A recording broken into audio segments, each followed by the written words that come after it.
Edward, welcome to the show. So glad to have you join us today, and I'm delighted that you've made the time. I want to start off with asking you just to give the audience a little bit of a background about yourself and what it is that you do now and how that has helped you do what you do today. Okay. Well, first of all, thanks for having me on the show. Big pleasure.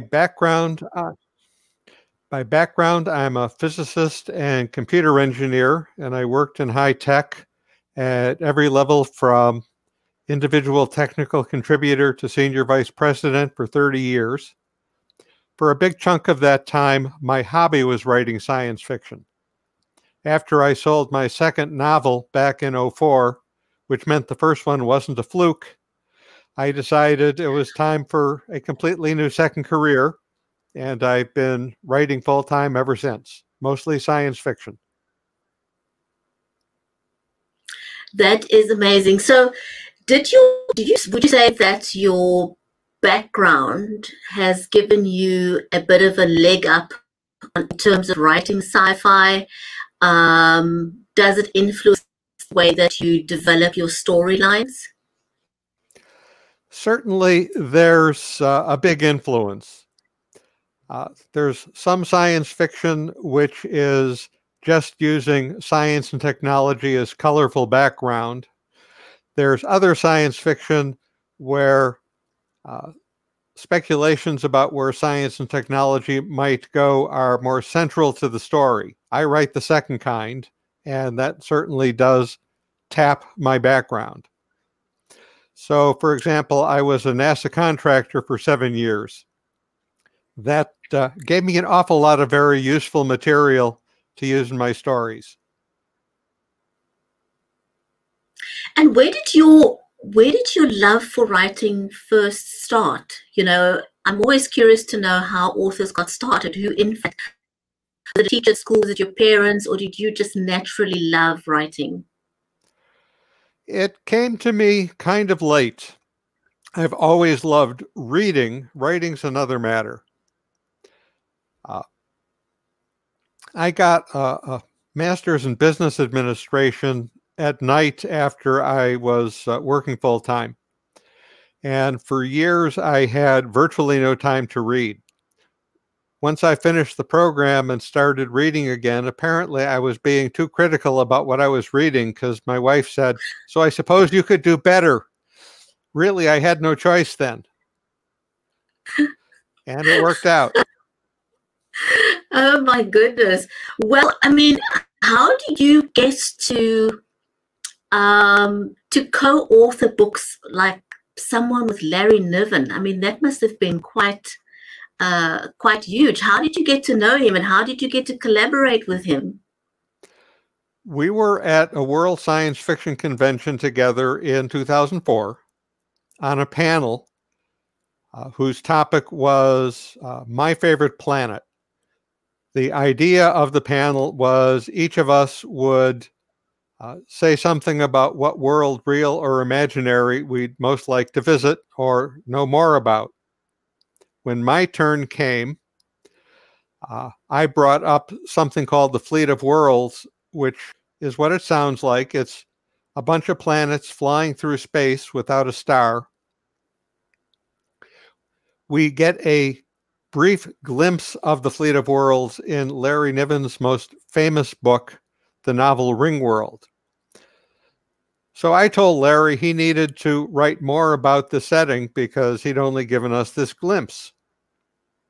He said he didn't have an idea for that story. So shortly after I got home from the convention, I contacted him and said, "Well, I do have an idea for that story." And that led to one book called The Fleet of Worlds, which did well enough to lead to a sequel. And ultimately, it's a 5-book series. That is amazing. I mean, that to me just goes to show that if you don't ask, you will never get an answer. And I think sometimes we hold back from asking because we think, you know, I'm not of the same stature as this person. I could never do it. there's nothing wrong in asking. You won't know until you ask. So well done. I'll admit that when he was interested in pursuing it, I was mildly surprised, but of course happy. And it all worked out. Wonderful. Have you done any other book collabs since then?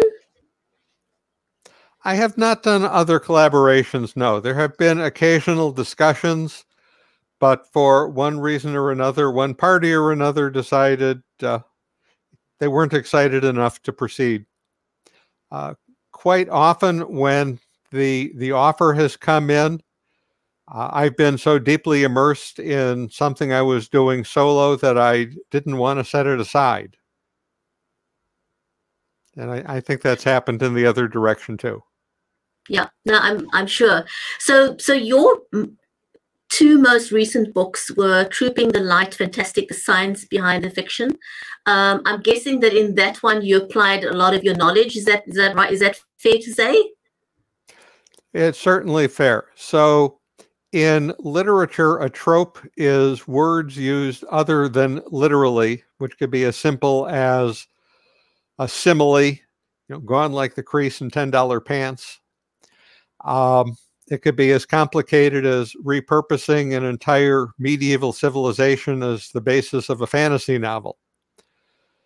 In science fiction, a trope is science used other than literally. So science fiction often deals with hand-wavium like faster than light travel or time travel, which we don't know how to do and don't necessarily think are even possible. So the premise of the nonfiction book, Trope-ing the Light, Fantastic, the Science Behind the Fiction, is to look at these popular science fiction tropes, see how they've been used in science fiction, and look at real science, which offers us hope that these things might turn out to be possible later on. And there are possibilities, somewhat speculative, but possibilities for getting around what seems to be the restriction on faster than light travel. There seem to be ways with lots of serious restrictions how time travel could be possible, other than going to the future at 1 second per second. Looking at suspended animation and general artificial intelligence, really smart AIs, not just smart enough to mock us with their misunderstandings. So I had a lot of fun doing troping, and I looked at something like a dozen different popular tropes. Awesome. So the book that we want to focus on today is Déjà Doomed. Give me a little bit of background into the title of the book and the story. Okay, and I even brought my visual aid. Here's Déjà Doomed. I quite like the cover art. It's beautiful. Yes, I can take no credit for it. The artist is awesome.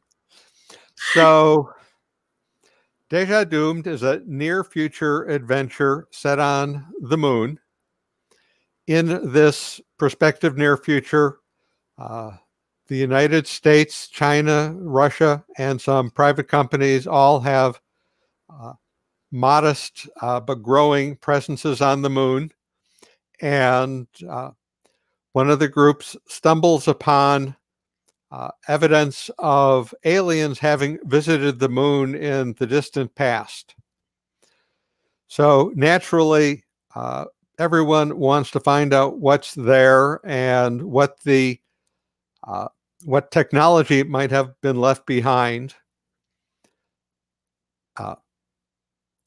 You have to realize that if aliens got to the moon, they came from far away. They have very advanced technology, and perhaps nothing good's going to come of poking around in ancient alien technology. The title Déjà Doomed is a hint to the fact that once some of that technology is awakened, things don't necessarily go well. You know, the trope in horror movies, if someone goes alone into the basement, it's not going to go well for them. Well, when you poke around with ancient alien artifacts and you don't know what they're supposed to do, it's probably not going to go well for you. That's not to say this is a horror story. It's very much science fiction, and it very much pays attention to how science and technology should work, even though it speculates about the technology that could bring the aliens to us.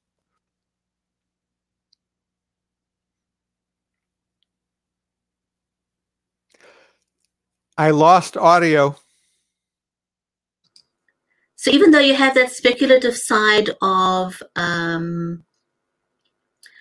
sci-fi, you are able, because of your knowledge, to add a different dimension to sci-fi that a traditional sci-fi author wouldn't have.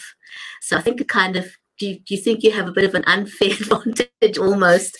But that's what makes your books different and great, and that speaks, I think that speaks volumes about the awards that and nominations that you've received for your work so far, because you have the ability, because of your background, to add a different dimension. Well, that's certainly true to some extent. I won't claim to be the only science fiction author with a science or technology background. There are quite a few of us out there. But like I said earlier, it's not everyone. Sometimes the science is just background color. One of my favorite movies is called Outland, and it's basically high noon set on a moon of Jupiter. So it uses science for color, but you didn't need to know any science, and the authors didn't know any science for producing this great movie. That's not the kind of stuff I write. I like to think that beyond entertainment, when people read my stories, they come away appreciating that science and technology are good things and they're helpful for solving problems. Do you write for a specific age group? I write for an adult audience. I mean, there's nothing in my writing that would be inappropriate for younger people, but I think before, say, middle of high school, it probably wouldn't call out to them. I do want to ask you that, you know, things have changed significantly since you've been an author for so many years, and your book Déjà Doomed was released during the pandemic. How was the marketing of that book different for you? The marketing was virtually all online. So I've done an awful lot of interviews like this, videocasts, podcasts, sometimes text interviews, and very little in person. So that's something of a change, but I think it's the way the world is going anyway. It's certainly convenient, and I think I like it, although I would like to do the occasional book signing or go to conventions more so than I am. Yeah. Someday the pandemic will pass. It will. It will. This too, I always say this too shall pass. So tell us a little bit about you. You mentioned just very briefly about the cover of your book. How did the design of the cover come about? Well, it's a fairly typical thing that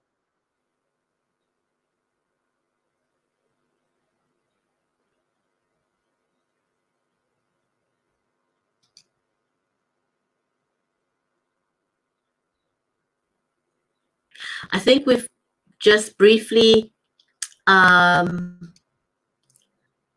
the connection there. Second stage. There's a second stage discovery in the book where some other technology is discovered deep in a lot. And so what we're seeing in the cover, and I'll hold it up again, is our intrepid lunar explorers inside the lava tube. You can see Earth in the background in the opening of the lava tube, seeing this incredible discovery, which leads to a second stage adventure where the life of everything and everyone is at stake.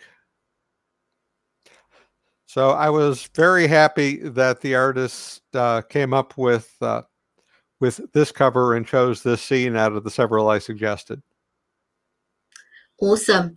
Edward, can I ask you to read us a section out of the book just to give audience a little a glimpse of what they can expect? Sure. I'm going to read a little bit from the first chapter. I think it's very atmospheric, sets the stage for this adventure on the moon. And if I speak fast enough, we'll get to a cliffhanger. Thanks, Edward. Okay. Knife-edged, as black as pitch, long shadows sprawled across the airless moonscape. In any shadow, unseen, dangers might lurk. Massive boulders, single and in jumbles, scattered rocky detritus, yawning fissures, concealed slopes, the treacherous crumbling rims of ancient craters. In shades of gray and brown and the occasional dark blue, the portions of the lunar surface not in shadow seemed almost as indistinct. All experienced in spectral translucence, overlaid on mundane living room clutter. Even where the setting sun could still reach, temperatures had plummeted. Soon enough, only the crescent Earth's eerie blue light would shine here. A few more minutes, Ethan Nyquist told himself. To lunar east, an open expanse beckoned. Beyond the elongated silhouette of his rover, its solar panels tipped backward and vertical to catch the day's final rays. That gentle slope seemed entirely sunlit, seemed entirely featureless. Almost certainly that ordinary-looking plane held and hid its share of perils. From the rover's perspective, every rock, crater rim, and rift to the east masked its own shadow. Naturally, his path led to the east. He had followed, as best he could, the hints of a trace of precious iridium, a hard, dense, corrosion-resistant metal with an ultra-high melting point. New industrial uses for the stuff kept appearing, and it was far scarcer than gold. He had followed the trail, in truth more of a dotted line, for more than 100 miles, for 6 grueling days. For all the sensor readings he had collected along the way across the powdery lunar regolith, not one sample had begun to approach exploitable concentrations. It would be nice to know, before the onset of the 2-week-long lunar night, whether, in his most recent detour, skirting a nameless half-mile-wide crater with sides too steep to enter, he had lost the trail. Because if he could find the source of the traces, if there was a source, if the meteorite that had brought the iridium had not vaporized on impact, dissipating the rare metal in a gaseous cloud far and wide across the moonscape, he would become rich, very rich. That hope was all that got him out of bed most mornings. He had time to take another sample, perhaps 2, before everything spread out before him was plunged into darkness.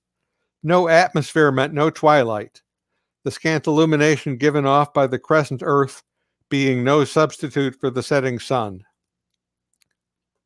A wireless remote control module, little bigger, but more sophisticated and much securer from hacking than a game controller, sat on the end of Ethan's messy coffee table. Through that module, with smart specs and a touch feedback glove, he guided the prospecting rover, almost 250,000 miles distant, across the moon. until the sun fell beneath the horizon, rendering solar cell arrays useless. Until his rover went into standby mode, its critical components kept from freezing by a trickle of battery power. He was a robot wrangler, a damned good one. The job required attention to detail, fast reflexes, and superb eye-hand coordination, while making no demands on one's feet. And that was fortunate because Ethan no longer had feet. Not unless you counted the little better than peg-leg crap that the Veterans Administration called prosthetics, and he didn't. Not since the cafe bombing in Baluchistan, or whatever that godforsaken corner of the world had taken to calling itself. This week. Ironic to get himself blown up, given that his army job at the time had been plotting robotic drones to blow up the bad guys. Ethan dragged his thoughts back to the task at hand. Iron, found in sufficient quantities, had value. Irony, like dwelling on the past, was a waste of time. And just then, at least in his least section of the lunar surface, from which the sun was about to vanish, he had no time to waste. Forward 1/3, he intoned, gesturing above the control. On his specs 3 seconds later, the vista began to change. Creeping up the shallow slope, angling mostly north to south and back again to avoid both the worst of the glare and the rover's own elongated shadow, an emerald green flash caught his attention. With the curl of his fingers, he turned right. There! A fist-sized rock sparkled with green. Halt! The rover glided to a stop. Engage the arm, he ordered. 3 seconds after painstakingly extending his gloved hand, Ethan's specs showed the robot's telescoping appendage reaching out. Its mechanical gripper, mimicking his gestures, opened, then closed to grasp the green rock. Inside the fingertips of his glove, faster and faster, tiny pads vibrated. As with great care, he took hold of the rock. It felt like a rock. He turned and flexed his wrist and fancied he heard the whir of distant motors, examining the image in his specs. Up close to the camera, in any event, he held in his hand an agglomeration of angular fragments of shattered stone, held together by more stone, melted and recongealed. The green sparkles came from bits of volcanic glass, also embedded in the mass.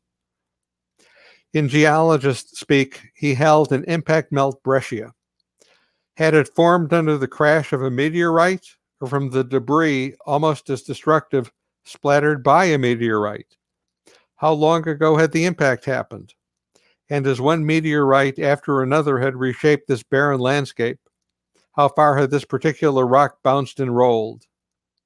He couldn't answer any of those questions, nor did he much care. What he did know, and was reminded of every instant he spent prospecting, was that this dead world surface was everywhere pockmarked, from tiny dimples to craters a couple 100 miles across. The rock he held was in every respect ordinary. Ethan made a fist, the glove's fingertips madly vibrating to represent the force he exerted through the distant gripper. Rock shattered, gravel and dust drifted in slow motion to the distant barren ground. Mineral scan, he ordered. At his radioed command, the rover X-rayed the ground. Within seconds, its instruments interpreted the reflections. Readouts appeared on his specs. Silicon, of course. The lunar crust was rife with silicates. Iron, titanium, calcium, oxygen. He scrolled as quickly as he dared until iridium at last made its appearance in the list. A hair over 2 parts per billion. Not terrific, but twice the average in the Earth's crust. Thousands of times the lunar average. He had not lost the trail. Digits in a corner of his specs announced the sun would disappear in another 11 minutes. The drooping output from the rover's solar power unit implied much the same. Pan left, he ordered, and the distant camera pivoted. He wondered if he could squeeze in one last traverse across the slope. The scene on the specs swept past a cluster of boulders, slumped and pitted, weathered by the endless hail of micrometeorites and the day-night temperature swings that exceeded 400 degrees. His point of view slid past the boulders. Past the surface rippled like an old-fashioned washboard, with each ridge casting its own inky shadow. Past the rover's own tread marks. Past a scattering of pea gravel. Past a crater less than 2 feet across, its rim edge still crisp. Past. Something nagged at him, something out of the ordinary. The merest suggestion of color? Perhaps. Back by the rock jumble? Pan right, slow, Ethan ordered. His visual survey reversed. The little crater, gravel, tread marks, the stone washboard. And in a natural alcove, the sheltered space between two massive stone slabs that leaned one against the other, where a few rays of the setting sun managed to sneak through, he saw reddish orange. On this drab world, the color alone was extraordinary, and so much orange. The blush peeked through a film of dust formed in the slower than glacial weathering of the rocks overhead. Full opacity, Ethan ordered. The living room backdrop faded from his specs. The distant image brightened. The orange-tinged mound, whatever it was big, 8 feet or more in length from end to end, perhaps 4 feet wide at its broadest, up to 2 feet tall in spots. He tried to attribute a shape, but this thing defied geometry. A central mass with 5 projections of varying lengths. And from the shortest projection through the dusk came a golden reflection. A reflection? Beyond out of place, Ethan had no idea, no intuition even, what the orange object beneath the film of dust could be. With the wave of a hand, he edged closer. The object's shiny end had a gentle cylindrical curve to it. Slowly, gently, he started to brush aside the coating of dust.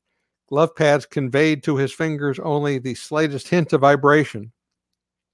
Still, at his feather-light touch, the whatever it was crumpled into a fine powder and collapsed into itself. But not before Ethan glimpsed through the dissolving visor a mummified and utterly inhuman face.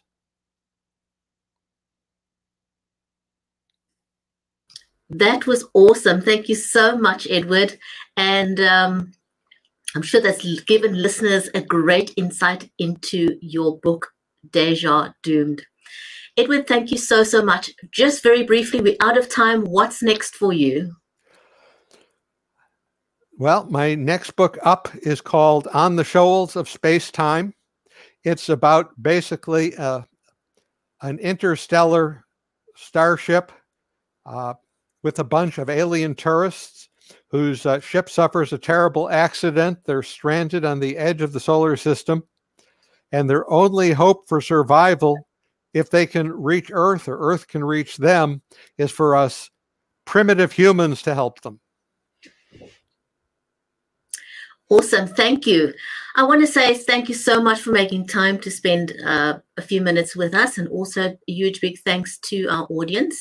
You're watching the Writers' Corner live show. It's been a water cooler for authors since July 2018. Remember to write good stuff, and we'll see you on the next episode of the Writers' Corner live show. Take care, everyone.